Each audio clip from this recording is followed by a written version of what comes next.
Finally, almost 4 years later, I can sleep because Pokemon Sleep is coming. Maybe.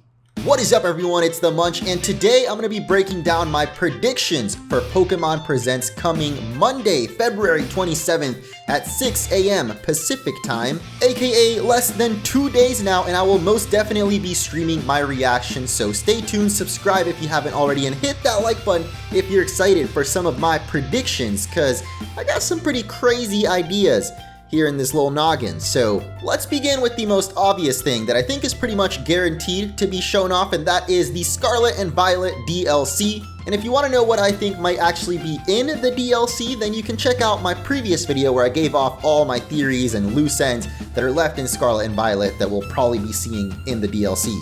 Now, I don't think the DLC is the only thing coming for Scarlet and Violet because, of course, we've all been long, anxiously awaiting the Pokemon Home update that will finally let us bring Hisuian Pokemon and a whole bunch of other legendaries and other things. You can see them all on screen right now. All of these Pokemon will finally be transferable into Scarlet and Violet. And this has already been announced a while back, but I think this Pokemon Presents is when they'll finally say like, oh, it's coming today or next week or whatever. And that'll kind of get us ready for the DLC, which will be announced right after, which I guess I never talked about or predicted when the DLC will be coming, but based on Sword and Shield, I mean, that model worked pretty well. They can do one in the summer, one in the winter to kind of hold us over until next year when the next big main series game gets announced. But before we get into my more crazy predictions, I mean, we all know what to expect from Pokemon Presents at this point. There's going to be a whole bunch of mobile game update announcements like Pokemon Unite,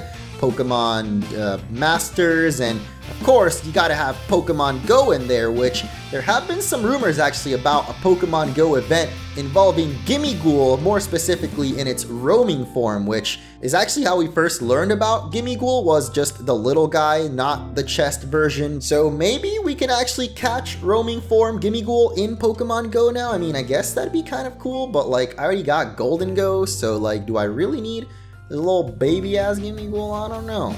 Now, I have quite a lot of confidence in that prediction, so for every, I guess, cold take, I'll give you guys a hot take, meaning one that I don't think is very likely, but I would love to see, and that is Pokemon Black and White Remakes. Personally, I feel like it's still too early to announce these remakes, though they are most definitely coming. Like, we got Brilliant Diamond and Shining Pearl made by Ilka.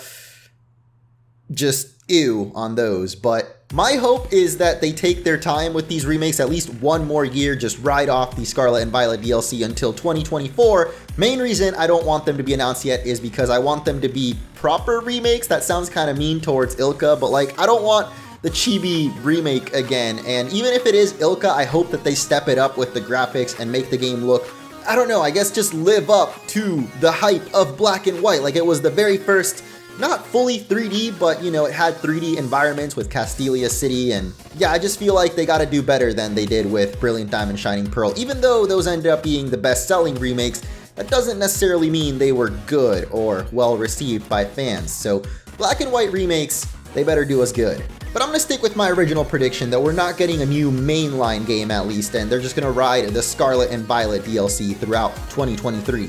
But that doesn't mean we're not getting spin-off games, and this is where my takes get a little bit more interesting. Because first up, I want to talk about a little game called Detective Pikachu. There were actually some rumors last year, I believe, or whenever the last Pokemon Presents, that there was going to be a Detective Pikachu 2 for the Switch. The 3DS game actually came out before the movie, and now that the movie has come out, Detective Pikachu has become more of a recognizable name. So if they did a game, or I guess a new game, I think it would probably sell a lot better now that people know the movie. And the movie was actually pretty well received for like video game movies being notoriously not good. Pikachu himself, Ryan Reynolds, he did good. So I wonder if maybe they'll bring him into the game, like to voice act Pikachu. That would be pretty crazy instead of the voice he had in the original 3DS game. One day we'll be completely hairless. Overall though, I'm still not convinced about Detective Pikachu 2, and there are definitely some other titles I'd like to see come back for sequels. And the next one I'm going to talk about is Pokken Tournament.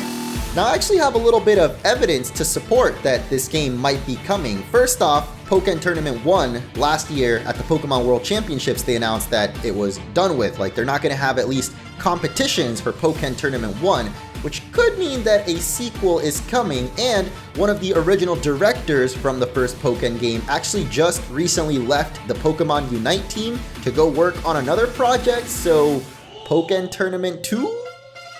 The final roster didn't even have Galar Pokemon yet, so I could definitely see Pokken 2 being announced with the roster being updated, including Pokemon from these newer generations. But there's one more surprise spin-off that I think has a pretty high likelihood to reappear from the shadows. And no, it's not Gale of Darkness. I baited you, okay? It's Pokmon Park, baby! Everybody loves Pokmon Park, right? You guys remember that great 2 games they made on the Wii? There is a lot of nostalgia for this game, at least from the comments and like hot takes that I received on YouTube and Twitter. And I believe I saw some rumors that Bandai Namco was looking to work with Nintendo again, not specifically Pokemon, but Bandai Namco, I believe, did make the new Pokemon Snap remake, or I guess sequel to Pokemon Snap after all those years. So doing a sequel for another old beloved spin-off like Pokmon Park wouldn't be too far-fetched, I feel. But that does lead me into my next prediction, probably the biggest prediction or most likely prediction I've seen everyone on the internet making, and that is all the classic Game Boy and Game Boy Advance Pokemon games coming to the Nintendo Switch online service. Just throw them all in there for free, right? Everybody would love that. I don't know why I'm being sarcastic, everyone really would love that, but it almost seems too good to be true, especially from the Pokemon Company, who we know love making money.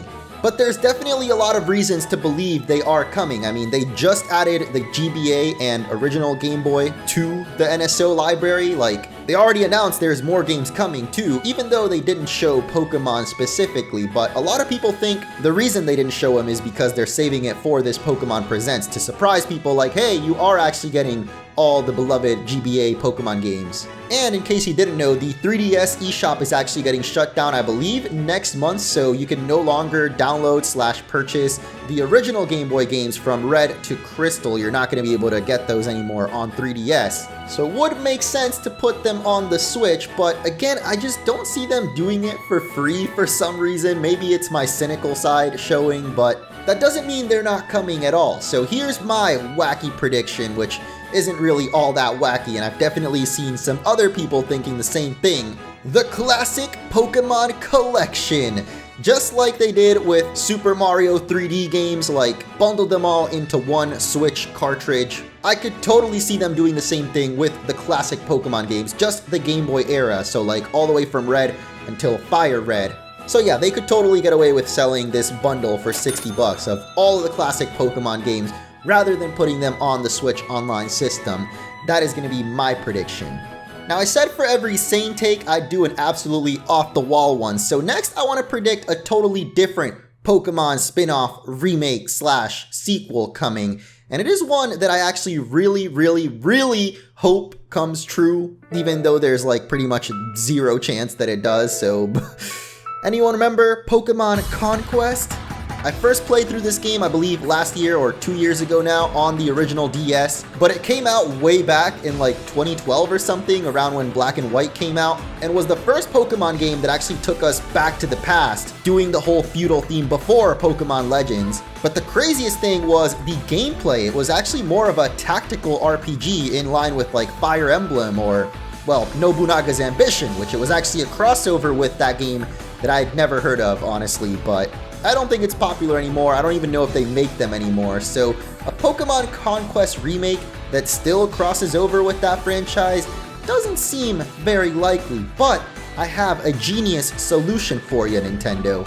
Fire Emblem X Pokemon. There's no denying Fire Emblem is super popular, whether that's actually for the tactical gameplay or other reasons, it doesn't really matter.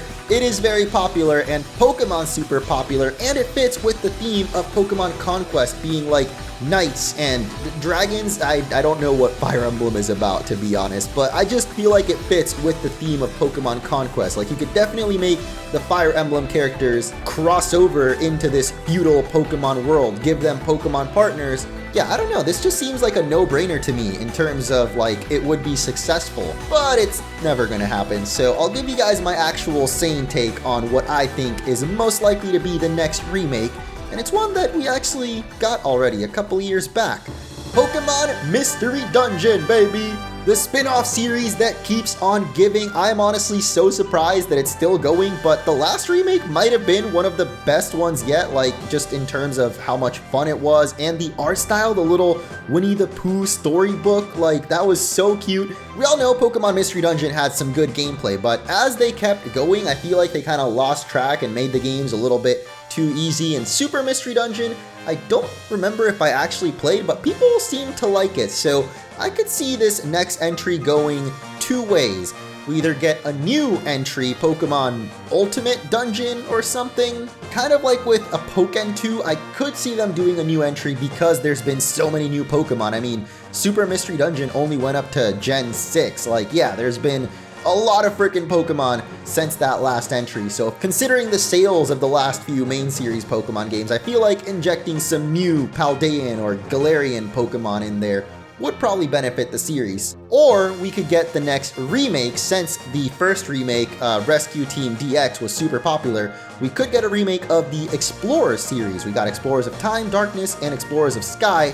Bunch them all into one and make the Explorers DX Edition remake. I'm pretty sure in all the comments I've read, like people really like the story of the Explorers of Time and Darkness the most out of all the Mystery Dungeon games, so it almost seems, again, like a no-brainer to remake this one as well, especially with the success of the first remake. So I think this is the more likely to see than the new entry in the series. But that's about all of the insane takes I've got for you guys today, so let's wrap things up with probably the most basic take I got today. It's so boring that I'm kind of falling asleep thinking about it, honestly.